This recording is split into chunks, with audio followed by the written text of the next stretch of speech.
I get questions about this keyboard all the time, so I decided it made sense to make a long form video about it. I'm David Asher Brown, and this is my review of the Casio Privia PX-S7000. I've been playing piano since I was old enough to sit at the piano, and I've had a number of keyboards. I still do. This instrument has become my primary one, the one that I keep in my home, and I'll tell you a little bit about why. I'll start off by giving you just a little bit of background about Casio because a lot of people might remember Casio, especially from like the 80s, and there were these little toy keyboards, and they were mostly something that you would give a little kid to play around with. And a lot of people have missed the transition to when Casio started making more serious instruments like this one here.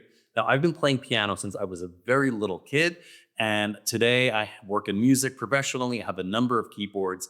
This has become the default keyboard that I keep in my home, and I'd love to share why that is. In the interest of full disclosure, I should mention that Casio is one of my sponsors. In fact, they sponsor this video. I have an affiliate link for Casio.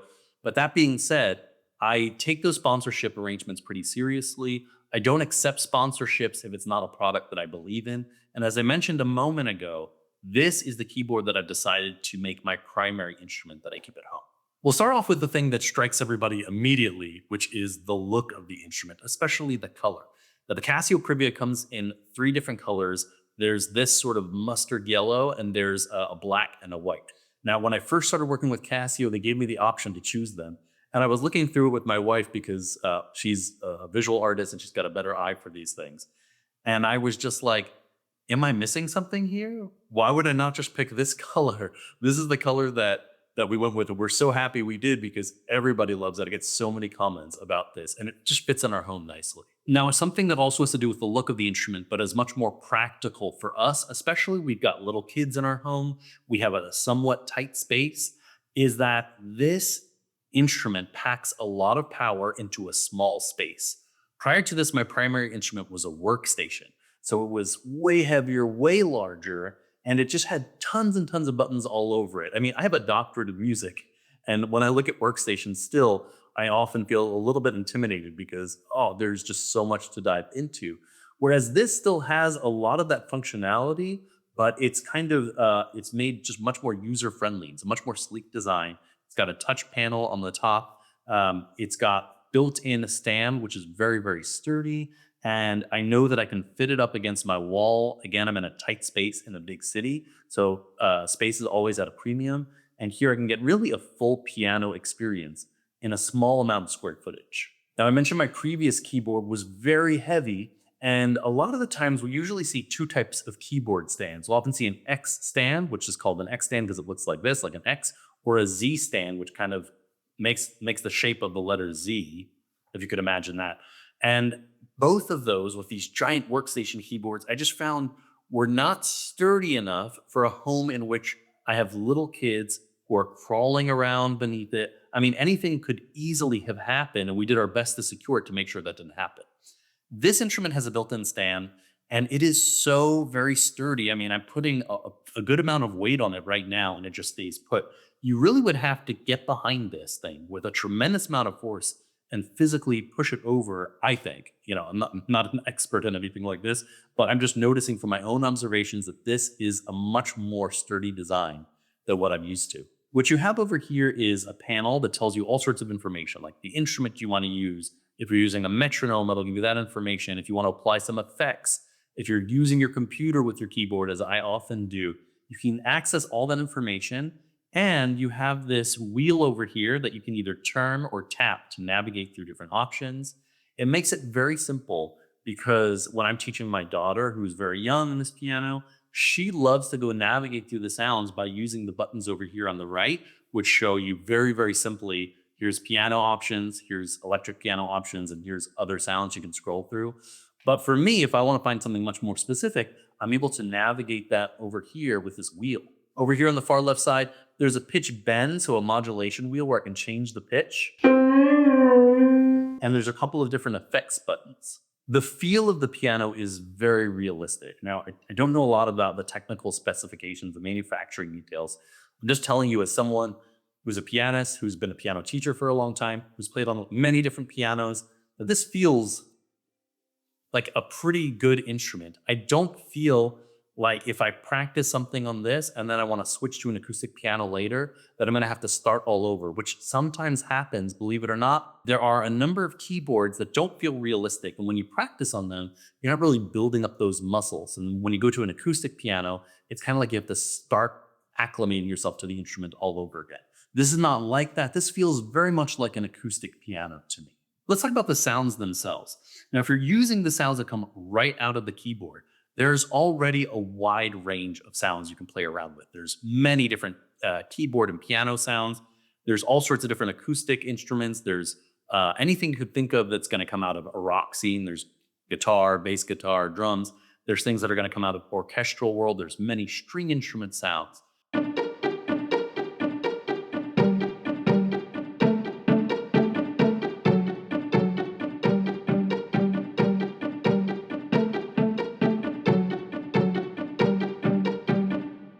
There are choir sounds, there are wind instruments. Just about anything you can think of is probably going to have some kind of built in default sound.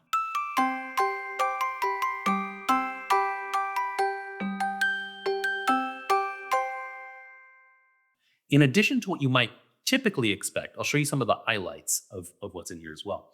First of all, with the acoustic pianos, you can get a couple of different models of piano. So there's this Privia Grand, but it's divided into a few different categories.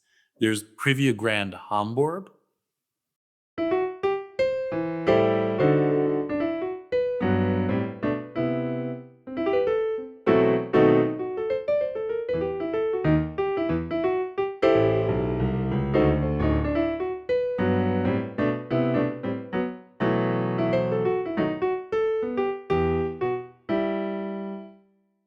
The Privia Grand New York,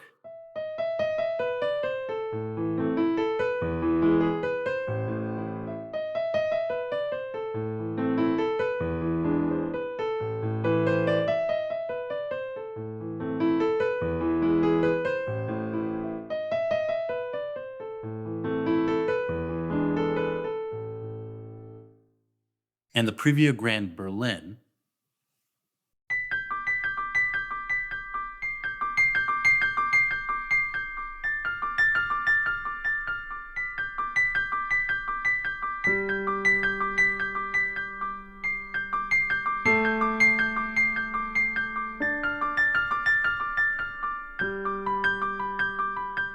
And each of those sounds come with different presets and many different ways that you can modify the sounds. Additionally, there are a whole bunch of different sounds. If you scroll through the names here, you'll notice some of them have a word or two that sounds like a famous piano. And it seems like what they've done is they've created some sounds that are based on very iconic sounds that you might expect to hear in popular music recordings. So, for instance, there's one called Thousand Piano, which I think is like the song A Thousand Miles. There's Let Piano, which I'm pretty sure is modeled after the song Let It Be. Okay, we have Clocks. We have Image, which maybe is Imagine.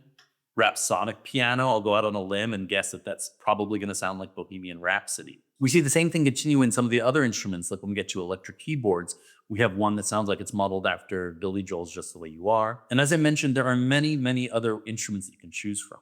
But actually, as a composer, the way that I primarily use this keyboard is it goes through an interface directly into my computer because I'm using a digital audio workstation or a DAW. Now, if that's not your thing, you don't need to worry about this at all. But if you are interested in making music on a computer, or if you're a composer, if you're using anything like Logic, Ableton, this connects right up to your computer. It's a beautiful controller. And then it opens up all of the, yet in my case, probably thousands of different sounds that I have on my computer that I can access. And I can also use it with programs like Finale or Sibelius if you want to use it to input music directly into your computer because you're writing. This keyboard has a number of features that I have not seen or I haven't seen done as well as this on other keyboards. So I'll mention some of those. One of them that I was really impressed with, and I'll describe it to you, but you really have to be in person to be able to hear it, is there are different settings on the keyboard based on where you're going to place your keyboard.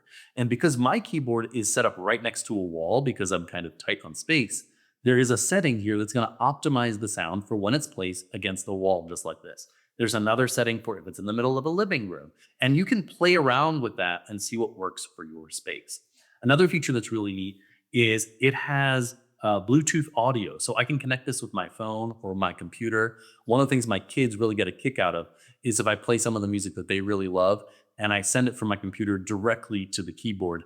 In fact, sometimes my daughter will be practicing on here and I'll just surprise her by having that come up while she's playing. There'll be some surprise music. You could actually kind of turn this whole thing into a sort of karaoke machine because you could take a microphone and it's got microphone inputs on the back of this, and you could actually play around with some different vocal sound effects. And if you want, I don't see why not. In fact, I could easily imagine that many people have already done this. You could have like a little party and you could play the audio directly from your computer, but it's going to go into the keyboard. It's going to come out of keyboard speakers. And while that's happening, you could have guests singing through the microphone with different effects if they want. And or you could have you or somebody else playing on the actual keyboard itself. I'm going to pause just for a moment to let you know that making videos like this take a lot of time and energy. There's scripts that have to be written. I have to go through a bunch of different settings and do some research. And if you'd like to support the work that I do, the very easiest thing that you can do is go ahead and like this video and please subscribe to this page.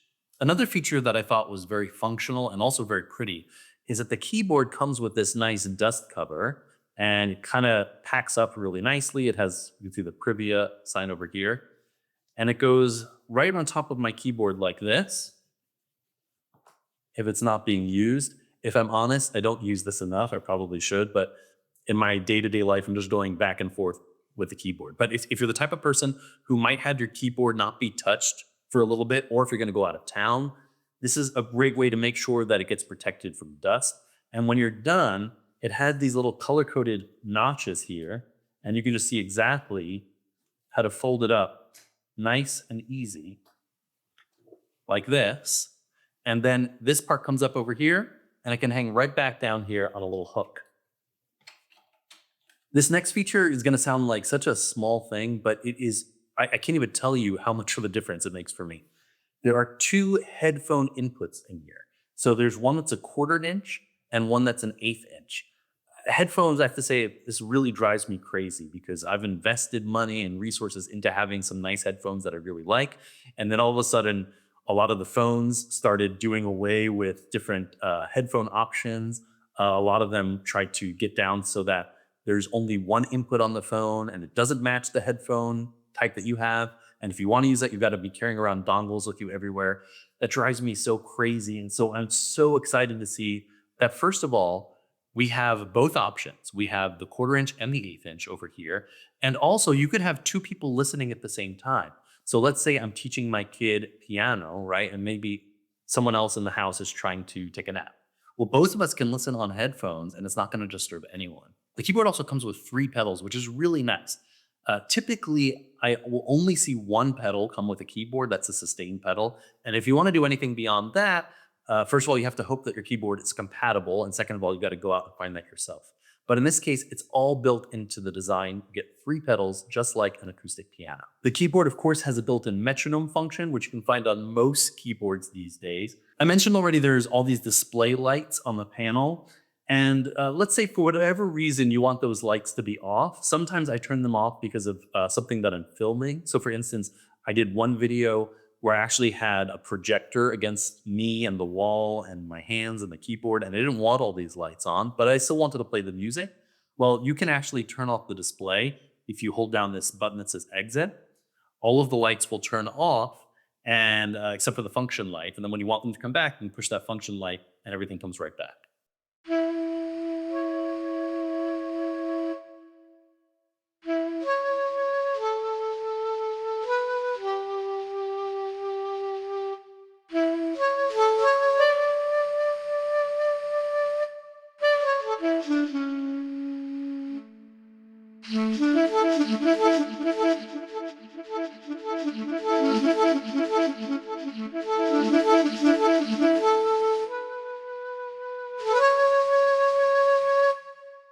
So I've got to go back to what I was talking about before because this instrument, if I have to sum it up, it's power, but it's elegance. It's a simple design, but it can do a lot of different things. And for me, at the end of the day, that's really what I need in my life. I need the ability to get under the hood. If I need to, I need to be able to mess around with things. I need to be able to get out certain effects and certain different options. If I need to program this thing, I know that I can. And I can even go through my computer, as I mentioned, in which case I have almost unlimited possibilities of what I can do with this instrument. But at the same time, I'm not staring this instrument and desperately trying to figure out how to turn it on, which is a real thing that happens with a lot of instruments that I've had. Now, if you think you're ready to move on an instrument like this, you want to get the best deal, and you want to support the work that I do, I've got a win-win-win for you because I have my own affiliate link. No, I'll put that down in the description. And that affiliate link will give you access to whatever the best sale is that's currently going on with the Casio Privia, but it will also help support the work that I do. And speaking of the work that I do, if you'd like to see some of the other videos that I'm making, I have a really exciting one that is about the most bizarre piece of music that I think maybe has ever been written. At least it's the most bizarre piece of music that I've ever heard, and I've listened to a lot. So if you'd like to check that video out, I'll put it up here on an end screen for you. Thank you for watching my video, and I hope you'll consider this fantastic keyboard, the Casio Privia PX-S7000. I certainly know that I'm happy with it.